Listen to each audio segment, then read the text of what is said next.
Pag lumubog ng pantay, tsaka... Chong! Saan bibi natin? Bibi? Yung bibi? Eh, bukas na rin gawa nito. Bukas na rin. Pesa sa inyo bukas ah. Chong, yung bibi natin. Bukas lang, magbalik na may siya dito. Ilan yan? Isa lang. Isa lang? Masarap ba pulutan yan? Ako ko lang, dito ko nakakapipin yun eh. Ginisa sa kangkong?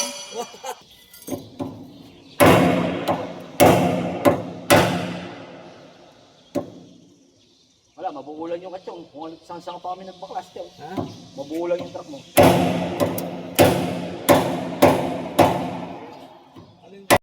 Ito na mga ka-junior, so ikakabit na natin tong flywheel para may kabit na natin yung clutch lining tsaka pressure plate nang matapos na tong unit ni Manong. So, ito, pass forward tayo.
Matapos natin maigpitan yung flywheel, ito ikakabit na yung clutch lining tsaka pressure plate. So, pero si kulot na yung papakabitin ko dito. Ayan.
Dito dahil diskumpiyado si kulot sa gawa niya, pinadouble check pa sa akin.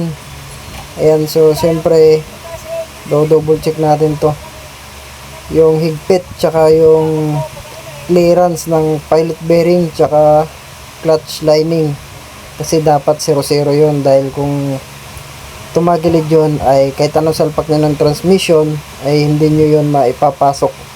Ayan, chinek ko lang yung mga higpit ng bolt ng ating pressure plate kung tama o mahigpit ba lahat, para naman nang sa gayon ay sure ball yung higpit namin. So hanggang double check na lang tayo dito dahil naigpitan niya na to. So diskumpiyado lang siya kaya pina double check niya sa akin. Ayan. Bibi natin. So matapos natin i-check yung mga bolt or higpit ng mga bolt, ay dito naman tayo. Check natin yung clearance ng spline ng clutch lining tsaka yung pilot bearing. So ayan, wala tayong special tools dyan kundi yung ting-ting ng welding rod. So mga veterans move lang yan, mga gumagawa niyan. Ayan. Boss, pag nagpalit kayo ng bagong clutch, yung pressure plate ay meron niyang itong tinatawag na finger type na pressure plate. So kailangan nyo adjustin yan. Dahil pag yan ay hindi nyo in-adjust, pagka pinatakbo yung unit na ito, kahit na bago yung clutch ay slide or tukod yung clutch nyo dahil yung finger ay hindi nyo in-adjust. Tulad nyo no. Yan. Yan yung finger. Yan. Isa, dalawa, tatlo, apat piraso yan. So yun yung adjustin ngayon ni Kulot para hindi tumukod doon sa ano, hindi kagat na kagat doon sa lining. Dahil pag yan din nyo in-adjust ay tukod yan pagka binitawan nyo na dito or slide yung clutch. Kaya pag hindi nyo inabol yan, ilang biyahe lang, sunog na naman yung clutch lining. Ayan. So adjustin ngayon yan ni Kulot. Shoutout Kulot. Tama yan. Ayan. Shoutout sa driver. Yan yung binabaklas niya ay yan yung lock ng adjuster. So yung size 22, yan yung adjuster mismo. Ayan, pinagtatanggal niya muna yung lock para maikot niya yung adjuster. Shoutout sa driver. So shoutout sa driver. Ayan yung driver natin. Nong, shoutout. Ay, shoutout, sabi mo, shoutout. Ay, sabi ko kay Manong. So, magdadala yan ng bibi si Manong at ano dito sa amin? Papadugo. Maduduguan ng bibi to. So, ayan. Mapapansin nyo, pag pinipihit ng pahigpit or clockwise, ay yung finger ay lumalabas yan. Ayan o. Yan, lumalabas yung finger pag pinipihit ng clockwise. Yan. Ayan.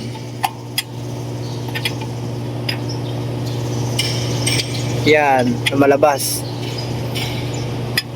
Ibig sabihin yan ay bumibitaw yan dun sa lining. Lining tsaka yung pressure plate ay bumibitaw yan dun sa loob. Okay. Ayan, pansinin kung hindi pa kayo kontento, ayan, pansinin nyo. Ayan. Ayan yung pinipihit na 24mm, yan yung adjuster. Ayan, lumalabas. Yun. Pa yung isa pa. So ipapainal pa namin yan mamaya pag nakakabit na yung transmission. Pagka ano, kung lapat na ba yung apat niyan sa release bearing.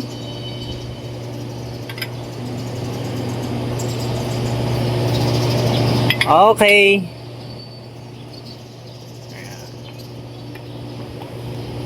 Very good, Kulot. Very good. Very good.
Ito mga boss ay dahil nga na-check na natin lahat at naikabit na yung mga dapat ikabit. Ngayon umakyat na tayo dyan para ma-road test na natin to.